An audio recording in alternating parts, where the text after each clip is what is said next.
안녕하세요 구독자 여러분, 디지털투데이의 정유린 기자입니다. 맨날 둘이만 하다가 지금 가운데 저희가 한 분을 모시고 시작하게 됐는데요. 오늘은 뉴빌리티의 이상민 대표님을 모시고 배달 로봇 관련해가지고 이야기를 해보려고 합니다. 소장님도 그렇고 대표님도 그렇고 안녕하세요. 네, 안녕하세요. 네. 잘 지내셨나요, 대표님? 네, 정말 잘 지내고 있습니다. 요즘에 정신이 너무 없어요. 왜요? 회사가 또 나름 안정기에 들어가기도 했고, 네. 축하드립니다. 매출도 조금씩 생기고 있고요. 네. 재밌는 일, 이렇게 박사님도 자주 뵙고 여러 일들이 바빠지니까 그냥 재밌게 지내고 있습니다. 어떤 걸로 바쁘신지 여쭤봐도 될까요? 일단은 당연히 저희 회사가 만들고 있는 이 배달 로봇 개발하느라 정신이 없고요. 사실 뭐 저보단 저희 연구원분들이 정신이 없고요. 이제 저는 이제 이렇게 여러 배달 로봇을 이제 도입하려는 움직임들이 점점 생기는 것 같아요. 최근에 저한테 되게 많은 연락이 오고 있고, 그쵸. 특히 플랫폼 회사들이나 물류 업체들 엄청나게 많은 연락이 오고 있습니다. 진짜로. 어제도 몇 건씩 나오고 오늘도 왔고, 그래서 그런 걸 대응하느라 너무 정신이 없는 것 같아요, 요즘에. 그래서 좀 행복한 시간을 보내고 있습니다. 데이터하고도 관련이 많죠? 네. 하고 싶으신 말 많죠? 하고 싶은 말은 많죠. 답답한 것도 많고요. 그쵸. 근데 뭐 참고 넘어. 안정된 상황에서 시작을 하시죠. 참으시고. 네네. 또 제가 젊어서 다혈질이에요. 그래서 그걸 좀 참아줘야 되는데 못 참고 있습니다. 가끔. 잡아주세요. 지금 아무 분이나 없었습니다. 저희 스튜디오에 조금 몇 분 계신데 가장 젊은 네. 젊음을 담당하고 있는 오늘 젊음 담당하시는 이 대표님이시고 뉴빌리티 근데 이름이 왜 뉴빌리티인 거예요?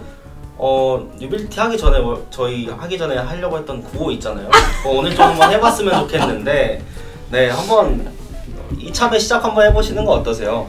저 근데 몇 번 했다가 NG? NG 많이 냈어가지고 막 이런 거 했었거든요. 네네. 저희 뭐 할까요? 오늘은 Do you know Nubility죠. 뉴빌리티 이렇게 알려줄 거예요? 네. 이러고 밀어야 돼요? 저는 원으로 밀게요. 여기 그 Do you know니까 바퀴? 네네네. 바퀴기도 하고 오기도 하고 좋다. 그죠? Do you know Nubility. 오케이. 네, 그러면 구호 외치고 시작하겠습니다. Do you? 누빌리티. 이거 안 되네요. 다시. 다시. 알겠습니다. 네네. Do you? No? 뉴빌리티. 네, 오늘 또 활기차게 한번 시작을 해보는데 뉴빌리티 이름은 그럼 왜? 저희 뉴빌리티 이름은 두 가지 의미를 가지고 있습니다. 저희 이름이 뉴빌리티인데 영어로 하면 N이 W가 돼야 정상이잖아요. New니까. 근데 N이 U입니다. 알고 보면은 그 이유가 뭐냐면 사실 두 가지 의미를 담고 있는데요. 저희는 로봇의 지능을 만든다 해서 근데 지능인 뉴로사이언스 뭐 이런 얘기가 있는데 그래서 빌리티는 새로운 능력을 부여하는 거고요. 그래서 뉴빌리티도 있고 또 중의적으로 새로운 어떤 이동수단 약간 이런 느낌 두 가지 의미를 담고 있다 말씀드릴 수 있을 것 같습니다. 확실히 젊어요. 이름 브랜드 감각 있어요. 이거 사실은 제가 지은 게 아니에요. 제가 지은 게 아니라 로고 잘 만드시는 분이 지었는데 그래서 나이 먹은 저는 가만히 있겠습니다. 저보다 그분 감각이 좀 뛰어난 것 같습니다. 알겠습니다. 이게 예전부터 얘기를 해왔지만 이상민 대표가 아직 학생입니다. 그래가지고 학생이 아직 졸업 안 하셨는데 졸업 전부터 창업을 하시게 된 계기가 좀 궁금하더라고요. 이게 Do you know 뉴빌리티는 갑자기 창업 멘토링 느낌이 조금 나는데 창업을 어떻게 하시게 된 건지 좀 간단하게 얘기해 주실 수 있을까요? 또 얘기하면 또 오늘 한 1시간 가는데 1분 내로 저희가 초반에는 다른 아이템으로 시작을 했었습니다. 그런데 이제 그때 공동 창업자가 있었는데 사실 원래 그 공동 창업자 아이템으로 시작을 했었어요. 근데 이제 공동 창업자 아버지가 워낙에 보수적이어서 대표는 절대 안 된다. 그래서 그래 친하니까 내가 대표를 할게 약간 이렇게 됐던 거죠. 근데 이제 IR을 하면서 IR을 이제 투자자 설명회 뭐 이런 걸 하면서 내가 이걸 모르겠네 그런 약간 이상한 패러독스가 생긴 거죠. 그래서 그 친구와 관계를 정리를 하고 2년을 끊었다가 아니에요. 이제 우리 회사를 이제 그만해라 이렇게 하고 제가 원하는 아이템으로 바꾼 게 이제 현재의 뉴빌리티의 일이고요. 그래서 첫 창업은 저희 그 메가스터디의 그 손준 회장님이 저희 또 시드 투자 정말 극초기 투자자세요. 그래서 니네 아이템은 모르겠는데 뭔가 할 것 같다. 그래서 이렇게 쌈짓돈 이렇게 해주셨어요. 지금도 가끔 이제 뵙고 있는데 예상보다 훨씬 더 잘하는 것 같다 이렇게 얘기를 해주시더라고요. 그분은 지금 뭐 하세요? 회장님이요? 친구분. 회장님 친구분은 뉴욕 대학교로 돌아갔는데 그 뉴욕 대학교에서 또 최근에 편입을 했습니다. 세인트 조스로 또 이렇게 편입을 했어요. 그래서 지금 또 학교를 잘 다니고 계십니다. 언젠가 다시 만날 확률이 높네요. 제가 보기에. 예, 당연히 그렇고요. 네, 저랑 그 친구 관계는 아직도 좋아요. 오늘 새벽에 연락했는데 이렇게 얘기하니까 뭔가 안 좋은데 분명하네요. 네네네. 가시죠. 가시죠. 네. 근데 원래 대표님 전공이 이쪽이 아니시잖아요. 네네네. 아니 왜 드시고? 네, 장난이고요. 그 제 전공이 원래는 그 위성 제어 쪽인데요. 특히 위성 내비게이션 쪽이라고 보시면 될 것 같습니다. 위성 제어 전공인데 제가 근데 실질적으로 제어를 하려 들어갔는데 교수님께서 갑자기 인공위성을 만들 미션을 정해오라고 하더라고요. 그래서 그 당시에 이제 좀 얘기가 나왔던 것들이 미세먼지를 관측할 수 있었으면 좋겠다라는 이야기들이 있었습니다. 근데 그 미세먼지가 한국에 아직도 되게 큰 이슈인데 대체 맨날 싸우고 있잖아요. 야, 중국에서 뭐 70%가 넘어오냐, 국내에서 몇 프로. 진실은 뭐냐? 네, 진실이 대체 뭐냐. 아직도 규명되지. 천리안 사고가 올라갔는데도 아직도 규명이 안 되고 있는데 그래서 저희가 큐브 위성이라고 하는 진짜 이 물통보다 살짝 큰 요만한 위성을 만드는 건데 이제 그런 미세먼지를 분석할 수 있는 초소형 위성을 만들어 보자라는 미션이 생겼었어요. 근데 이제 저한테 이제 시켰던 거는 이 대표라고 안 하죠. 상민군 이제 우리 연구실 안에는 저희가 이과대학 자연과학대학이다 보니까 공대를 부전공하거나 부전공한 친구들이 별로 없어요. 그러다 보니까 어떤 기구적인 어떤 설계나 어떤 그 배터리를 만드는 방법이나 배터리를 뭐 SOC라고 얘기하는 뭐 이런 걸 측정하는 방법이라던가 어떤 미션을 만드는 걸 어려워했어요. 그러니까 궤도 뭐 이런 계산 이런 건 기가 막히게 잘 하는데 공학이 안 되는 거예요. 이 과의 문제점이. 그래서 다른 과 친구들 이렇게 모아서 했는데 원래는 제가 이제 구조계를 설계하는 미션, 그러니까 틀을 만드는 거를 하드웨어를 만드는 걸 했었는데 저한테 갑자기 이제 상민군은 뭐 뭐든지 잘 하니까 이제 그 페이로드라고 하는 카메라의 영상 분석을 좀 해봐라 이렇게 얘기를 하셨었어요. 근데 나는 영상을 아무것도 몰라요 교수님 이렇게 얘기를 했죠. 그랬더니 뭐든 일단 해봐라 해서 제가 지금 미먼이라는 미션입니다. 왜 미먼이냐면 미세먼지의 미먼이에요. 대단한 게 아니라 그래서 그 미먼이라는 인공위성의 페이로드 팀장을 맡았었고요. 거기서 인공위성이 이제 고도 한 300에서 400km의 저궤도로 올라갔을 때 어떻게 지상 기준점이라고 얘기하는 GCP를 관측을 하고 그래서 거기서 미세먼지가 이제 중국에서 또는 국내에서 발생됐을 때 미세먼지의 에어로졸을 분석을 하는 그런 페이로드 미션을 설계를 했었고요. 그러다가 이제 제가 창업에 더 집중하고 싶습니다 교수님 해서 교수님과 여러 어떤 이야기 끝에 나오게 됐습니다. 그래서 아예 이게 배달 로봇이랑 아예 상관이 없다라고 생각할 수 있는데요. 그래도 카메라의 특성, 과학적 특성이나 이런 것들을 다 이렇게 설정해야 됐었어요. 당시에 카메라도 결정해야 되는 특히 카메라 같은 경우는 우리나라가 ITAR인가 그 협정이 있어가지고 아무거나 수입하지 못하잖아요. 우주.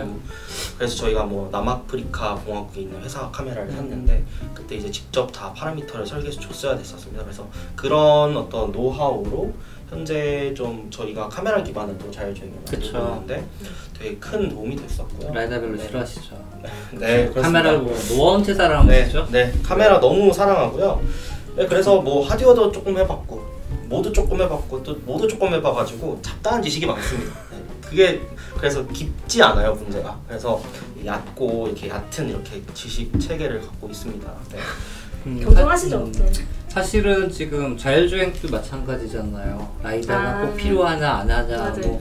그 일론 머스크 같은 경우에는 라이다는 옛날 수동자동차의 클러치 같다 이렇게 얘기를 하면서 논란이 되는데 이게 사실은 저는 그래요. 그러니까 라이더가 뭐 가격만 떨어지고 신뢰성만 확보되고 내구성 확보되고 오래 쓸 수 있으면 뭐가 문제냐 차 쪽에서는. 근데 이제 많은 분들은 쓰냐 안 쓰냐로 사실은 논란이 되는데 지금 하고 계신 그 딜리버리 로봇 아이템 쪽도 좀 유사한 것 같아요. 그 부분 좀 설명 좀 해주세요. 네. 라이더 사용과 미사용에 대해서. 네. 일단은 자율차 업계에서 네. 이제 라이다 사용 여부가 되게 이슈죠. 그렇죠. 엄청 큰 이슈죠. 그래서 어마어마하죠. 차 한 대 값이. 네. 차 한 대 값이 아니죠. 고급 차 한 대 값이죠. 네. 모 사건. 네. 그렇죠. 엄청나게 비싼데 뭐 일론 머스크가 라이다 쓰는 애들은 멍청이다 뭐 이렇게 좀 harsh하게 얘기를 좀 하는데 뭐 사실 저는 선택의 문제라고 생각합니다. 맞아요. 근데 다만 좀 짚고 넘어가야 되는 부분이 있다면 라이다 값이 싸지긴 싸질 거라고 저도 생각은 합니다. 당연히 싸지는데 첫 번째 어느 세월에 싸지냐. 그리고 두 번째는 어떤 분들 보면은 라이다 값 싸진다고 엄청 주장을 많이 하시는데 문제는 $100. 사실은 아주 간단한 거를 생각할 수 있어요. 우리 요거 핸드폰 카메라, 그쵸. 요 카메라 모듈 얼마나 싼 거예요? 핸드폰에 그쵸. 10,000원, 20,000원 할 거란 말이죠. 역시 카메라. 근데 DSLR은 또 비싸잖아요. 맞아요. 그러면 DSLR은 양산이 안 돼서 비싼 거예요. 그게 아니잖아요. 네, 양산이 됐는데 카메라의 용도가 다른 거죠. 그렇죠. 얘는 카메라 핸드폰용의 카메라고 DSLR은 정말 정밀한 이미지 픽셀을 담고 싶은 그런 게 필요한데 라이다와 똑같아요. 제가 생각했을 때 뭐 청소기에 들어간 라이다는 이미 상용화가 많이 되어 있는데 자율주행을 위해서라면 더 넓은 씬에 대한 언더스탠딩이 필요하단 말이죠. 더 먼 거리, 좀 더 댄스한 거 여러 가지가 필요한데 어차피 그건 비싸질 겁니다. 그래서 라이다가 싸지긴 싸지겠지만 자율주행용 용도로는 한계가 분명히 있을 거라고 생각하고요. 또 경제학에 또 한계 생산 체감의 법칙 있죠. 그런 거를 보면은 그게 아주 간단하거든요. 계속 올라가다가 어느 순간에는 피크를 찍으면 이렇게 그렇죠. 그런 것들이 있는데 그것만 봐도 아주 수많은 이론들이 그걸 증명하고 있고요. 뭐 자율차 같은 경우는 그래도 좀 온보드 자동차 내에 들어가는 컴퓨터나 뭐 배터리의 양 자체가 크지만 배달 로봇의 자율차와 똑같은 개발 양식을 따르라 또는 따라가겠다라고 하는 건 너무 쉬운 생각이라고 저는 생각을 좀 하고 있습니다. 그래서 쉽게 얘기하면은 쉬운 방법을 택하는 건 좋지만 저희가 늘 얘기하지만 언젠가는 다 결국에는 카메라로 올 수밖에 없는 게 이 배달 로봇에서의 자율주행인 것 같고요. 그래서 저희는 늦더라도 이 길을 가는 게 맞다고 생각하고 있습니다. 네. 그러니까 일부 뭐 해외 뭐 대표적인 게 아마 스타쉽하고 그다음에 이제 아마존 스카웃이겠죠. 네. 그 두 개가 이제 가장 관심을 갖고 있는데 스카웃 같은 경우는 가격 자체는 아직 모르잖아요. 그래서 굉장히 하이스펙이고 제가 알기로는 거기 카메라 달아갖고 실시간 지도도 만들고 있고 라이다도 달려있던 걸로 제가 기억을 해요. 그리고 이제 스타쉽 같은 경우는 카메라 베이스죠. 그리고 가격은 그쪽 CEO 말로는 이제 $5,000인데 향후 $2,500까지 낮춰가지고 굉장히 좀 광범위하게 보급을 하겠다라고 얘기를 하는데 지금 이제 라이다 없이 가는 거를 주장을 하시고 개발을 하고 계시면 사실 지금 라이다 값 때문에 많이 비싸는 건데 실제 그럼 지금 뉴빌리티에서 개발하는 저는 꼬마 로봇이라고 되게 부르거든요. 너무 귀여워가지고 데리고 다니고 싶어요. 하나 끌고 알아서 쫓아오겠죠? 쫓아오겠죠? 그 뉴빌리티에서 생각하는 그 타겟 프라이스는 어느 정도로 생각을 하세요? 사실은 좀 놀라시겠지만 저희가 지금 이따가 사진이 나올 건데요. 저희 로봇이 지금 개발이 되고 있는데 저희가 상용품을 현재 사서 쓰고 있습니다. 대량 MOQ라고 얘기하죠. 그 매서 퀀티티 이게 가격이 아니라 그냥 상용을 그냥 한 개 샀을 때의 가격으로 해서 저희가 지금 약 한 500에서 550만 원을 왔다 갔다 하고 있습니다. 그렇기 때문에 저희가 생각했을 때 양산했을 때는 at least 100에서 150 정도는 더 싸질 거라고 생각을 하고 물론 충전 시간은 배터리를 어느 정도 장착하느냐에 따라 다를 거고요. 네, 맞습니다. 그러니까 결국에 제가 파악했을 때 로봇에서 제일 비싼 거는 대충 한 2-3개 정도 됩니다. 네. 첫 번째는 모터. 그리고 두 번째 배터리, 세 번째는 센서인데요. 그렇죠. 특히 모터랑 배터리는 사실은 내가 어느 정도의 속도를 원하느냐 그리고 어느 정도 운용 시간을 원하느냐에 따라서 달라질 수 있기 때문에 그러니까 결국 돈의 얘기인 것 같고요. 그러니까 그거를 줄이는 건 언제든 할 수 있는 거죠. 그쵸. 배터리 용량 줄이면 당연히 가격도 싸질 테니까. 근데 핵심은 센서를 싸게 하는 거고요. 사실은 라이다만 비싸다고 생각하실 수 있는데 제가 여러 업체들의 자율주행 그 기술 솔루션을 많이 보고 있습니다. 왜냐면 저희가 많이 공급도 하고요. 또 실제로 가서 보는 게 있다면 라이다만 비싼 게 아니라 GPS 센서도 비싼 거 있습니다. 그렇죠. 스펙에 따라서 굉장히 차이가 있죠. 그래서 제가 아는 모 업체는 모 큰 기업은 GPS 센서 하나에 1,000만원에서 2,000만원짜리를 씁니다. 근데 그러면은 이제 제가 늘 주장하는 거는 경제성이 완전 떨어지거든요. 근데 라이다도 하나만 쓰지 않아요. 여러 개를 씁니다. 네. 근데 이게 제가 얘기를 하는 게 멀리서 보면 똑같이 둘 다 자율주행을 하는 거지만 그러니까 멀리서 보면 과학이지만 안으로 들여다보면 이건 물리와 화학의 차이고요. 네, 그리고 아예 처음부터 다시 해야 되고요. 그래서 네, 무튼 그냥 라이다만 문제가 아니라 그러한 센서 가격도 낮추는 걸 저희 다 하고 있습니다. 그래서 아주 싼 GPS라던가 아주 싼 센서를 이용해서 저희가 네, 가격을 다운사이징 시키는 데 가장 주목하고 있고요. 저희의 목표 가격은 400만 원 정도라고 말씀드릴 수 있습니다. 전 세계 최저 가격입니다, 여러분. 네. 이게 웃을 일이 아니라요. 그러니까 기술 경제학이라고 있잖아요. 그러니까 이 어떤 물건을 내보낼 때 그 시장에 맞게 조절을 해. 핸드폰 같은 경우도 이제 스펙이 굉장히 다양하잖아요. 아까 DSLR을 말씀을 하셨지만 가장 적합한 가격을 가장 적합한 시장에 가장 적합한 매스로 공급하는 게 사실은 성공적인 기업의 역할이거든요. 그래서 그런 부분이 정말 잘 된다면 정말 좀 여러분 투자? 이미 투자자가 줄 섰어요. 아 정말요?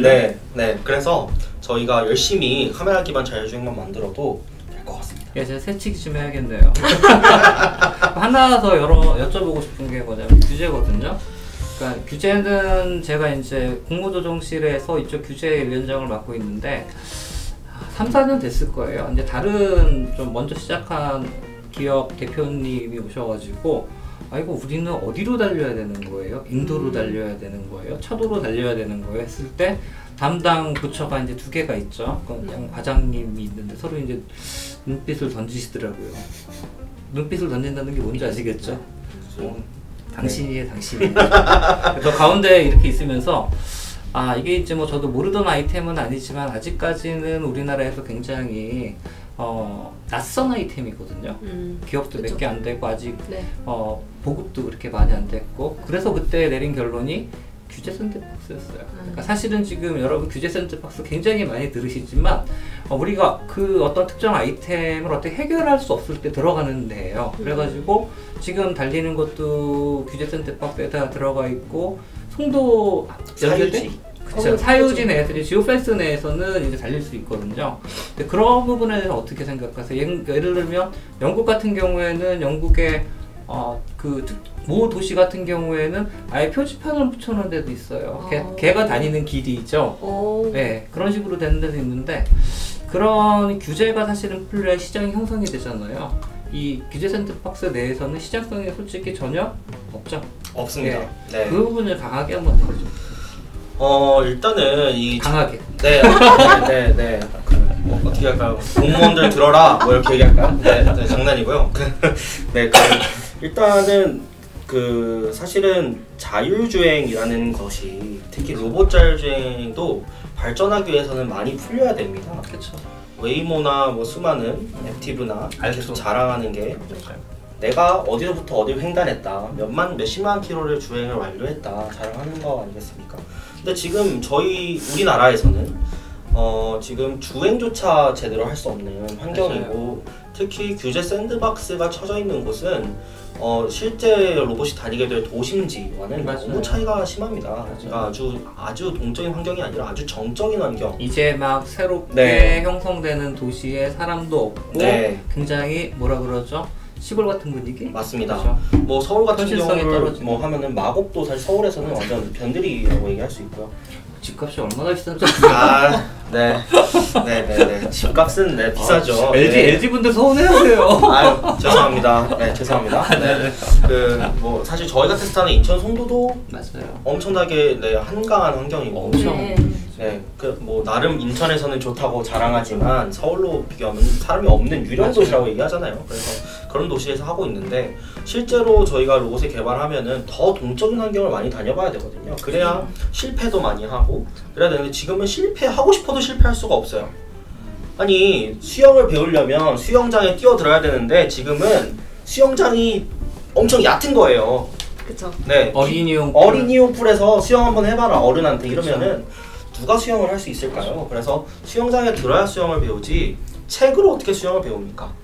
네? 책으로 뭐 숨을 몇 초를 쉬고 아무 의미가 없거든요. 한번 던져져 봐야 배영으로라도 살아남는데 지금의 어떤 그런 규제들은 좀 많이 뒤떨어진 게 아닌가. 실제로 우리나라가 뭐 말로만 뭐 4차 산업혁명을 이야기하고 제가 늘 참 아이러니함을 느끼는 거지만 5차도 나왔어요 이제.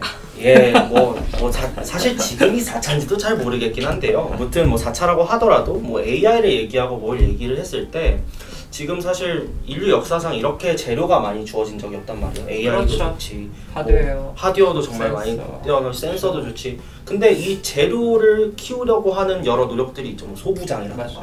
문제는 재료를 키워도 할 수 있는 게 없어요. 네. 그리고 데이터댐 사업을 하면 뭐 하나요? 결국 그것도 다 규제 샌드박스 이내에서만 하면 실제로 데이터가 필요한 동적한 환경에 대한 데이터들을 얻지도 못해요. 그렇기 때문에 이게 정말 그 청년들의 일자리를 만드는 것도 참 중요한 일이지만 국가의 세금을 어떻게 잘 활용하면서도 청년들의 일자리를 만드는 것에 대한 어떠한 그러한 생각들이 필요한데 정말 그 어떤 표잡기용의 그런 정책들을 남발하는 게 참 요즘 안타까운 생각이 좀 듭니다. 네, 청년 CEO의 정부 일정이었습니다. 이랬다가 블랙리스트에 올라갈까봐 좀 겁이 나는데요. 네.